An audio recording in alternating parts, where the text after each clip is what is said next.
နဂါရင်းမော်ရှိနန္ဒကားတို့ကိုယ်ဝန့်ထားသောစံတော်နှစုအားလောက်စီသူဘရင်ခေါ်စင်းကြပြီးလှမ်းလည်လာစဉ်တစားမင်းကညှော်ကြသောကြောင့်သိရှိပြီးတော့တရက်ဖူးမြော်ပြီးတော့စံတော်ထမနာတိုင်းပေါ်၌ဇေဒီတဆူတည်ထားခဲ့ပါတယ်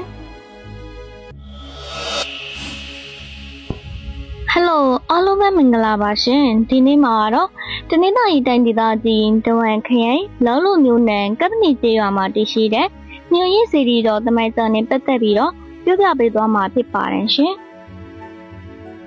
စံတော်စိတ်ကေဝတီထားသောနဂါးရင်ပြာယခုအခေါ်မြို့ရင်းပြာဇေဒီတော်ဟာတနင်္သာရီတိုင်းဒေသကြီးတဝမ်ခရိုင်လောင်းလုံမြို့နယ်ကပ္ပနီကျေးရွာမှာတည်ရှိပါတယ်မြို့ရင်းပြာဟာတဝဲမှ15မိုင်ခန့်ကွာတွင်တည်ရှိပြီးတော့မမကန်ရွာလမ်းခွဲကနေပြီးတော့ဝင်သွားရပါတယ်မြို့ရင်းပြာဟာ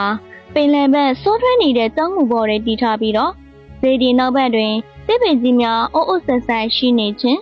ကျောက်ဆောင်များပန်းလက်ဝဲနေခြင်းတို့သောအလွန်အေးချမ်းသာယာတပ်ပင်လှပတဲ့ဇေဒီတဆူလည်းဖြစ်ပါတယ်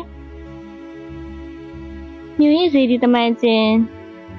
မဟာသင်္ကရိ103ခုနှစ်ကဆုံလာပြည်နယ်၌မြစ်စမတိုင်းတွင်အရှင်ဂௌတမဗုဒ္ဓသည်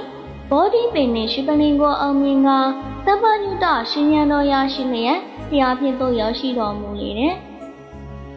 ဗုဒ္ဓမြတ်စွာသည်တတ္တဟလင်းလုံးပင်ရေဝံတမပန်းဝင်စားပြီးတမပန်းမှထတော်မူစဉ်ယမညတိုင်းဩကလံပါပြည်တောင်ပန်ပခရဝတီမြို့မှတပူသားနှင့်ဗလိကညီနနှစ်ဦးတို့ဟာကိုစီကူတန်းသွားစဉ်ဘုရားရှင်ထံဆက်ရောက်လျက်တရာကြည်ညို၍ပြားရည်ဆန်းသောမိုးဆွမ်းများကိုလှူဒန်းပြီးဒေဝအဓိကသနာကိုတည်ကြလေသည်နာဂတနာထုံးလင်းမိကိုမြင်၍ကိုယ်တိုင်ညီနောင်တို့အားဇီဝကိန်တရာတုတက်ရှိဆန်းသောဓာတ်တော်ရှိစုကိုပဒနာလိုက်လေတဲ့ညီနောင်တို့ရဲ့အပြန်ခရီးတွင်မြစ်စမတိုင်းအစတနာရကပြည့်ရှင်မင်းဟာတပူတောင်နှင့်ပရိကာတို့အားတောင်းပန်၍စံတော်နှစုကိုပူဇော်မူလေတဲ့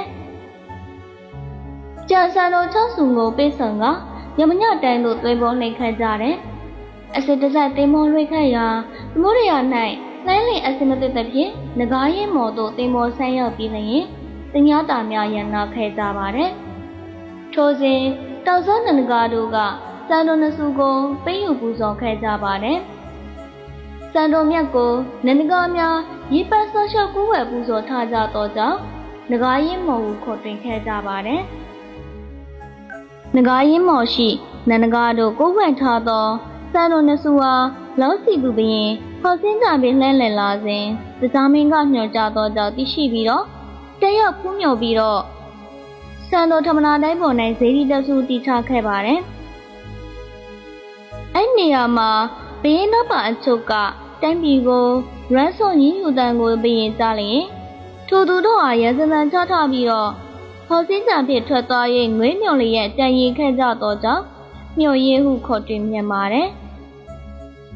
ယခုအခါတွင်ထိုနေရာတွင်တငါလေးများရစ်ပတ်သွားလာနေသောမုံငူလေးဖြစ်တာမို့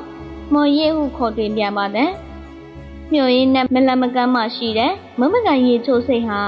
လောက်စီသူမင်းခေါ်စင်းကြဆက်ရောက်ခိုင်မမမိတ်တန်များသွားရရေစားသည်ကိုဆွဲပြူပြီးတော့မမကန်ဟုခေါ်တွင်ခတ်ခြင်းဖြစ်ပါတယ်ကျန်တဲ့စံတော်လေးစုကတော့ယမညတိုင်းသို့ရောက်တဲ့အခါမှာဥက္ကလာပမင်းကြီးကတေကိုထရကိုးပေါ်၌ထပ်ပနာနှင့်ရွှေတကိုစင်ကြီးတော်ကြီးကိုတီထားကိုးကွယ်ခဲ့ပါတယ်။ဒါကြောင့်မြို့ရစ်ဖျားဟာစံတော်နှစ်စုဖြင့်တီထားတဲ့ဇေဒီတဆူဖြစ်ပါတယ်